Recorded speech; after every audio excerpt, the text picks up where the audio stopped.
Well, hey everybody, and welcome back. Right, it's been a while since I've done one of these, so if I'm a bit rusty, you'll have to excuse me, but I was looking through my notifications and I spotted Steve Shives and a facepalm 5 of his, so I decided, fuck it, what the hell, give it a watch.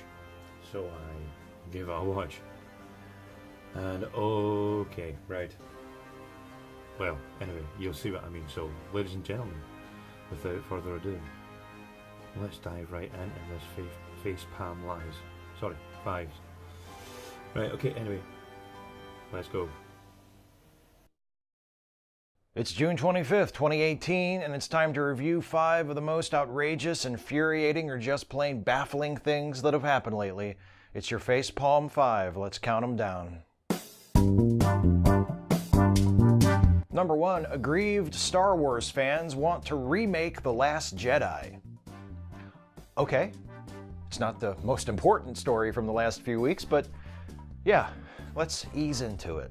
As you probably know, the most recent entry in the Star Wars sequel trilogy, The Last Jedi, was one of the most acclaimed films of the entire franchise. It grossed over $1 billion worldwide during its theatrical release, scored a 91% on the tomato meter at Rotten Tomatoes, garnered a grade of A from CinemaScore, and when it was released on home video, it became the fastest-selling Blu-ray and DVD of the year. According to the box office, the critics, and the audience, it's one of the most successful films ever made.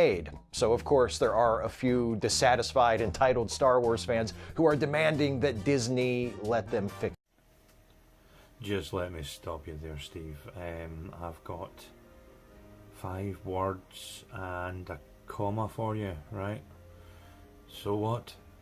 Who fucking cares? Star Wars now is shit. They killed off all the good characters, or screwed them up to beyond the point of recognising who they are. So, to be honest, the new incarnation of Star Wars can go take a flying fuck to themselves. And I'm not a fanboy. I just cannot be fucking bothered with them taking the piss.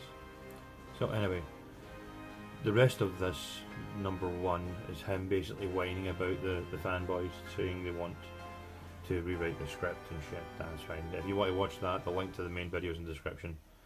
But for that, let's go on to 2. Fact that number 2, we have child concentration camps now. Here's the thing, the camps themselves aren't unprecedented in American history and aren't new. Unaccompanied minors who cross the border are placed in detention centers, and that's been going on for years, long before Trump took office. What's different about the last few weeks is because of the Trump administration's zero-tolerance policy, which directs that every undocumented immigrant apprehended be charged with a crime, children who arrived in the country with their parents have been sent to the camps as well. And what's disappointing and scary about this story is how many Americans now know about this and seem okay with, or even enthusiastically in favor of it. Because did I mention child concentration camps? Hey retard! Yeah, you retard! Oh my god, you fucking retard. Right, okay. Right, we know they're not concentration camps, we have photographic evidence that proves it. And yes, it was going on since, who was it, Clinton that put them in? Yeah, pretty sure it was Clinton back in the 90s. So, fucking shut up, Steve. Their parents broke the law and were stupid enough to drag their children along with them. Now here's the thing though, a lot of these kids are unaccompanied minors, right, or the people they're with can't prove that they're their parents. Sometimes you gotta separate things, you know what I mean? But then again, Steve, you never believe in reality anyway. Obviously you're a feminist. So anyway, let's continue. Pretty sure I did. Trump did sign an executive order last week which he claimed would halt the practice, after spending weeks blaming the problem on Democrats and insisting there was nothing he could do, but whatever, he's a liar and everybody knows it and his supporters don't care, so fuck everything.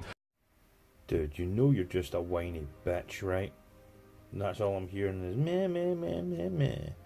I'm just fucking saying.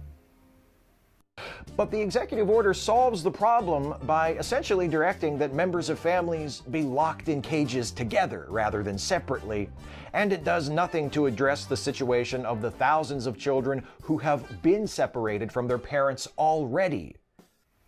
Fuck. Right, okay, that's enough of that. Right, moving on to number 3.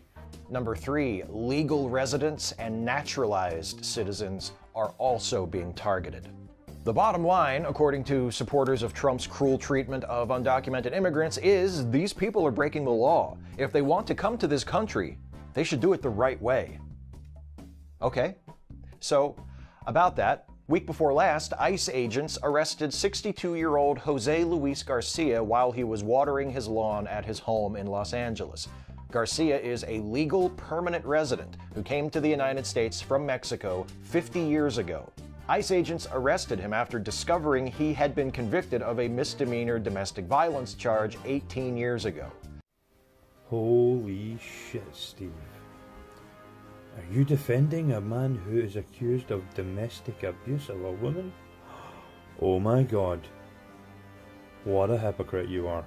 But besides that point, it stands to reason that he didn't tell them in his immigration documents that he had a prior criminal conviction for domestic abuse. Here's the thing. I'm an immigrant to Scotland, so I came from Canada to Scotland. So I have seen the immigration papers. And it asks specifically and implicitly, do you have any criminal convictions spent or current that we should know about? Or similar words to that effect. Right? And he's obviously put down no. So he could have lied about it, but he's also, again Steve, convicted of domestic abuse. Where's the outrage about that part? No. And anyway, back on point, it doesn't matter how long he's been in the country for, he falsified immigration documents, which again is a crime and results in deportation. So, fuck you Steve, you're a lying knob. Anyway, let's continue. Number 4, the U.S. quits the United Nations Human Rights Council. Coincidentally, one day after the Office of the UN High Commissioner for Human Rights condemned the Trump administration's policy of family separation at the U.S.-Mexico border, UN Ambassador Nikki Haley announced the U.S. was withdrawing from the UN Human Rights Council.